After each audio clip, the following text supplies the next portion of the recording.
ಕುಂಭರಾಶಿಯಲ್ಲಿ ಹುಟ್ಟಿರ್ತಕ್ಕಂತಹ ವ್ಯಕ್ತಿಗಳು ಸಾಮಾನ್ಯವಾಗಿ ಮಧ್ಯಂತರದ ಒಂದು ಶನಿಯ ಸಾಡೆ ಸಾತಿಯ ಒಂದು ಸಂದರ್ಭ ಮುಗಿಸ್ಕೊಂಡು ಈ ಅಂತಿಮ ಘಟ್ಟದ ಸಾಡೆ ಸಾತಿಯ ಸಂದರ್ಭವನ್ನು ತಾವು ಎದುರು ನೋಡ್ತಾ ಇದ್ದೀರಿ.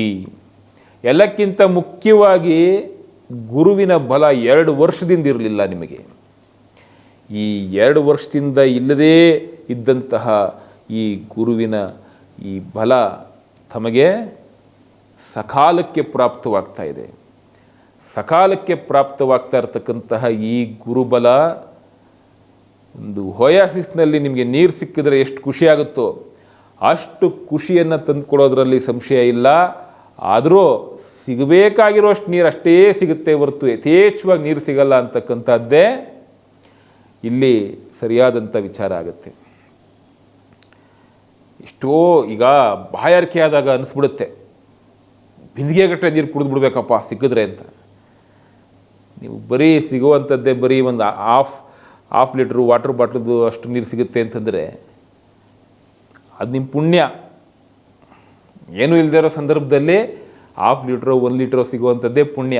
ಆದರೆ ಕುಡಿಬೇಕು ಅಂತ ಆಸೆ ಇರೋದು, ಅಷ್ಟು ಆಸೆ ಜಿಜ್ಞಾಸೆ ಮೂಡೋವಂಥದ್ದು ಎಲ್ಲಿವರೆಗೂ ಒಂದು ಬಿಂದಿಗೆ ಕುಡಿದ್ಬಿಡ್ಬೇಕಪ್ಪ ನಾನು ಸಿಕ್ಕಿದ್ರೆ ನೀರನ್ನ ಅನ್ನೋಷ್ಟು. ಆದರೆ ಅಷ್ಟು ಕೊಡಲ್ಲ ಭಗವಂತ. ಯಾಕೆ ಅಂದರೆ ಶನಿಯ ಅಂತಿಮ ಘಟ್ಟದ ಸಾಡೆ ಸಾತಿಯ ಪ್ರಭಾವ ಇದೆ. ನಾನು ಶನಿಯ ಕಾಟ ಅಂತ ಹೇಳೋದಿಲ್ಲ, ಪ್ರಭಾವ ಅಂತ ನಾನು ಈ ಸಂದರ್ಭದಲ್ಲಿ ಹೇಳಲಿಕ್ಕೆ ಇಷ್ಟಪಡ್ತೀನಿ. ಯಾಕೆಂದರೆ ಶನಿ ಕೆಟ್ಟವ್ರಿಗೆ ಕೆಟ್ಟದ್ದು ಕೊಡ್ತಾನೆ, ಒಳ್ಳೆಯವ್ರಿಗೆ ಒಳ್ಳೆಯದೇ ಮಾಡ್ತಾನೆ. ಸ್ವಲ್ಪ ಪರೀಕ್ಷೆ ಮಾಡಿದ್ರೂ ಸಹ ಒಳ್ಳೆತನ ಅನ್ನೋದು ಉಳಿಸ್ಕೊಂಡಿದ್ರೆ ಅವ್ರನ್ನ ಸಲುವುತ್ತಾನೆ, ಒಳ್ಳೇದು ಮಾಡ್ತಾನೆ. ಅಂಥ ಒಬ್ಬ ವಿಶೇಷವಾದಂತಹ ಒಂದು ಗ್ರಹ, ಆ ಗ್ರಹದ ದೇವತೆ ಶನೇಶ್ವರ ಸ್ವಾಮಿ. ಹಾಗಾಗಿ ಶನಿ ಗ್ರಹ ಸುಮ್ಮನೆ ನಿಮಗೆ ಬೇಕು ಅಂತ ಹೇಳಿ ತ್ರಾಸು ಮಾಡೋದಿಲ್ಲ, ಬೇಕು ಅಂತ ಹೇಳಿ ಅಕಾಲಿಕವಾದ ಕಷ್ಟಗಳನ್ನ ಕೊಡೋದಿಲ್ಲ. ಪರೀಕ್ಷೆಯ ಮೂಲಕ ಕೊಡ್ತಾನೆ, ಎದುರಿಸ್ಬೇಕು. ನಿಮ್ಮಲ್ಲಿರ್ತಕ್ಕಂತಹ ನೈತಿಕತೆಯ ಅಸ್ತ್ರವನ್ನು ಇಟ್ಕೊಂಡು ಎದುರಿಸ್ಬೇಕೇ ಹೊರತು ಅದು ಶನಿ ಅಂತಂದ ತಕ್ಷಣ ಬೆಚ್ಚಿ ಬೀಳೋವಂಥದ್ದು ಏನಿಲ್ಲ ಅದರಲ್ಲಿ. ಹಾಗಾಗಿ ನೈತಿಕತೆ ಅನ್ನೋದು ಮೂಲಾಸ್ತ್ರವಾಗಬೇಕು ಒಬ್ಬ ಮನುಷ್ಯನಿಗೆ. ಕುಂಭರಾಶಿನಲ್ಲಿ ಹುಟ್ಟಿರ್ತಕ್ಕಂಥವರು ಅರ್ಥ ಮಾಡ್ಕೊಳ್ಳಿ, ನೈತಿಕತೆಯ ಚೌಕಟ್ಟಿನಲ್ಲಿ ನೀವು ಬದುಕಿದ್ದೇ ಆದರೆ ಗುರುವು ನಿಮಗೆ ಸಬ್ಸಿಡಿಯರಿ ಫಲಗಳನ್ನ ಕೊಡ್ತಾನೆ. ಹಾಗಾಗಿ ಅಂದರೆ ಸೆಕೆಂಡ್ರಿ ರಿಸಲ್ಟ್ಸನ್ನು ನಿಮಗೆ ಕೊಡ್ತಾನೆ. ಅದರಲ್ಲಿ ಯಾವುದೇ ಥರದ ಸಂದೇಹ ಬೇಡ ಅಂತ ಈ ಸಂದರ್ಭದಲ್ಲಿ ಹೇಳಲಿಕ್ಕೆ ಇಷ್ಟಪಡ್ತೀನಿ. ಒಟ್ಟಾರೆ ಗುರುವಿನ ಸದನುಗ್ರಹಕ್ಕೆ ಪಾತ್ರರಾಗ್ತಾ ಇದ್ದೀರಿ. ಹಿಂದಿನ ಜನ್ಮಕ್ಕೆ ಪೂರ್ವ ಪುಣ್ಯದ ಲೆಕ್ಕಾಚಾರಕ್ಕೆ ಅನುಗುಣವಾದ ಫಲ ಸಿಗುತ್ತೆ.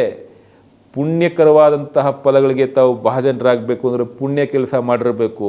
ಆಯಿತು, ಯಾರಿಗೆ ಗೊತ್ತು ಹಿಂದಿನ ಜನ್ಮದಲ್ಲಿ ಮಾಡಿದ್ರೋ ಬಿಟ್ಟಿದ್ರೋ, ಈ ಜನ್ಮದಲ್ಲಿ ಎಷ್ಟು ಮಾಡಿದ್ರೋ ಬಿಟ್ಟಿದ್ರೋ, ಓಕೆ, ಇನ್ಮೇಲಾದರೂ ಮಾಡಿ ಪುಣ್ಯಕರವಾದ ಕೆಲಸಗಳನ್ನ.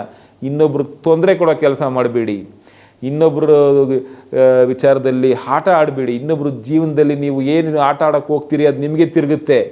ಹಾಗಾಗಿ ಯಾರ ಜೀವನದಲ್ಲಿ ಯಾರು ಆಟ ಆಡೋದು ಬೇಡ. ಅವ್ರವ್ರ ಜೀವನಕ್ಕೆ ಅವರು ಪ್ರಮುಖವಾದಂಥ ವ್ಯಕ್ತಿಗಳಾಗಿ ಪ್ರಧಾನ ಚಿತ್ತದಿಂದ ಅವ್ರ ಜೀವನ ಸಾಗಿಸ್ಕೊಂಡು ಹೋಗಲಿ.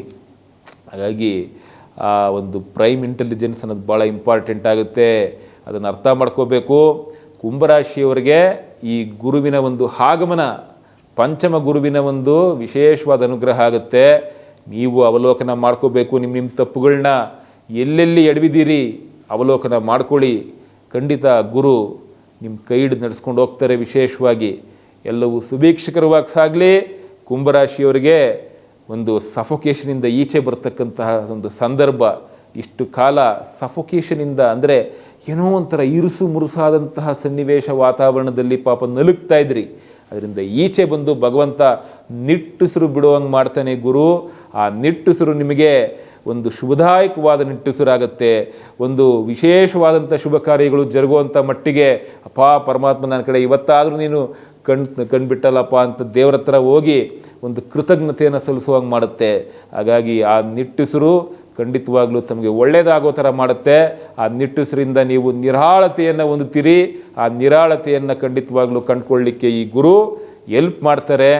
ಪಂಚಮ ಗುರು ಪೂರ್ವ ಪುಣ್ಯಕ್ಕೆ ಅನುಗುಣವಾದ ಫಲವನ್ನು ಕೊಡೋ ಗುರು ನಿಮ್ಮೆಲ್ರಿಗೂ ಒಳ್ಳೇದು ಮಾಡಲಿ.